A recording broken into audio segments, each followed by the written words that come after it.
El Frasco, exponiendo a los que se disfrazan de humanitarios. ¿Qué tal? ¿Cómo están? Bienvenidos a un nuevo programa del Frasco Medio Sin Cura, esta suerte de recipiente donde se dan cita las noticias de la semana, lo que se dice en las redes sociales y lo que supuestamente es la realidad internacional. Ya estamos en pleno mes de Ramadán, pero cuando faltaban pocos días para el comienzo de este mes sagrado para los musulmanes, Joe Biden decía lo siguiente en una entrevista sobre Gaza. I want to see a ceasefire, and I'm starting with a major exchange of prisoners for a 6-week period. We're going into Ramadan. It should be nothing happening, and we should build off of that ceasefire. Pero lo cierto es que el alto el fuego jamás llegó y los palestinos siguieron siendo bombardeados y asesinados, de modo que Biden procedió a hacer otra contradictoria declaración a la prensa. En su mensaje por el inicio del Ramadán, Biden aseguró que el sufrimiento del pueblo palestino es prioritario. Bueno, la verdad que no se nota, porque el pueblo palestino de Gaza fue obligado a recibir el mes en medio de una hambruna provocada. Jefe de la UNRWA, Agencia de ONU para los Refugiados Palestinos, lamenta hambre extrema en Gaza en inicio del Ramadán. Ahora, a esta altura de las circunstancias, ¿se puede seguir solo lamentando lo que ocurre? Y por cierto, ¿quién provoca ese hambre extremo? ¿El clima? ¿La geografía? ¡Qué misterio! Israel utiliza el hambre como arma de guerra mientras Gaza pasa hambre. Israel has deliberately starved the people of Gaza. Starved. I'm not using an exaggeration. I'm talking literally starving a population. Un genocidio y una masacre en toda regla que justamente no se cobra la vida de sus víctimas solamente con bombardeos. But while many are still being killed in Israel's ongoing bombardment of the besieged Strip, others are now dying from starvation. Mi hijo Ali murió de hambre delante del mundo entero, la desesperación de las familias ante la falta de comida en Gaza. Un niño de 10 años muere por desnutrición en Gaza. Este último caso es el del niño Yassan Al-Kafarna, que murió en Rafah tras sufrir desnutrición y cuya imagen fue llevada por manifestantes ante el gran aliado del régimen israelí.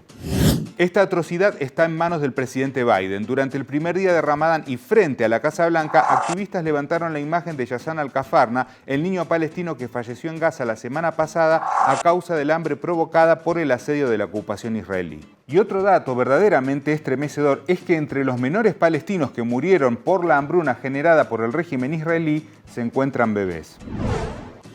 Among them, 2 newborn babies at the Kamal Adwan Hospital. They died on the first day of Ramadan as a result of malnutrition and dehydration and a lack of medical equipment at the hospital.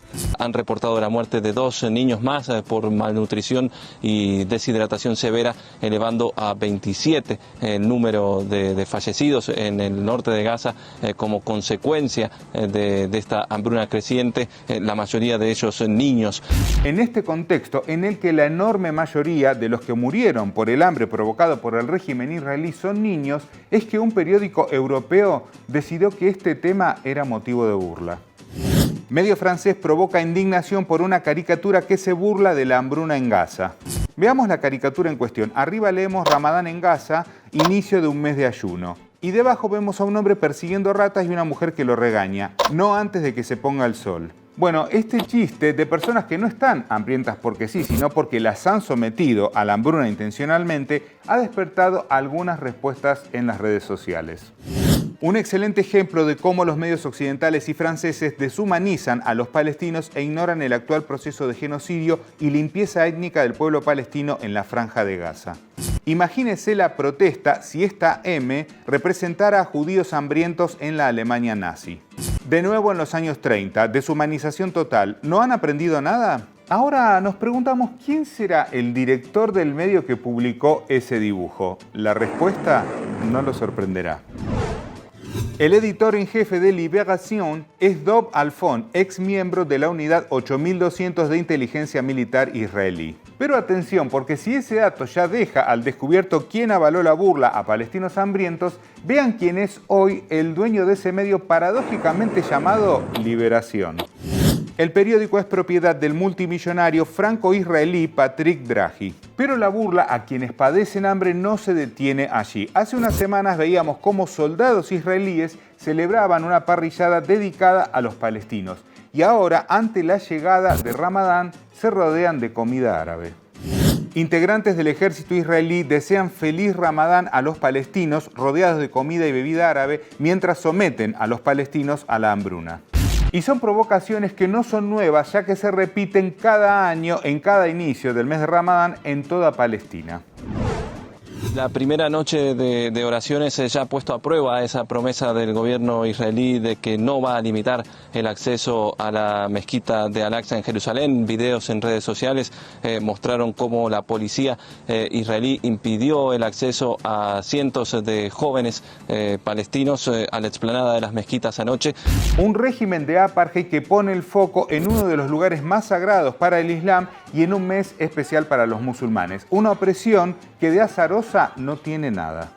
Israel sigue sin respetar el mes sagrado de Ramadán, algo que es importantísimo para la fe musulmana y para los palestinos. Parece que Netanyahu y su lunática coalición están tratando de provocar un peligro y una ira aún mayores con su brutal represión contra los fieles en Jerusalén al comienzo del Ramadán. No se equivoque, esto es precisamente lo que quieren. Lo cierto es que el genocidio y los actos de opresión que el régimen ocupante descarga contra el pueblo palestino no podrían llevarse a cabo sin la anuencia de su billetera libre.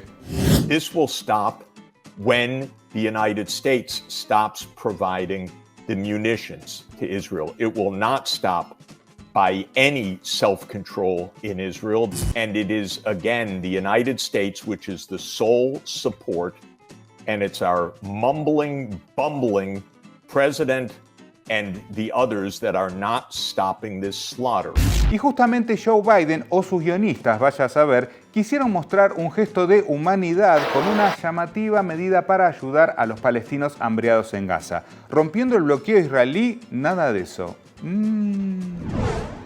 Estados Unidos construirá un puerto temporal en Gaza para la entrega de ayuda humanitaria. I'm directing the U.S. military to lead an emergency mission to establish a temporary pier in the Mediterranean on the coast of Gaza.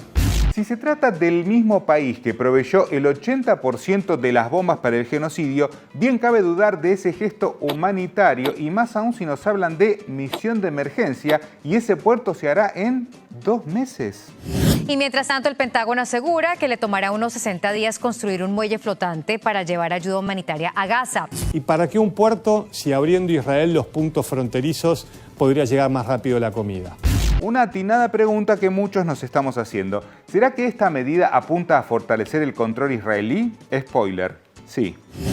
La cuestión humanitaria que pronto estará en la agenda en torno a la esperada llegada de buques es una cuestión central para permitir el suministro a los civiles y no a Hamás. Cualquier acto de este tipo debilita a Hamás, fortalece nuestro control y nos permite inclinar la balanza.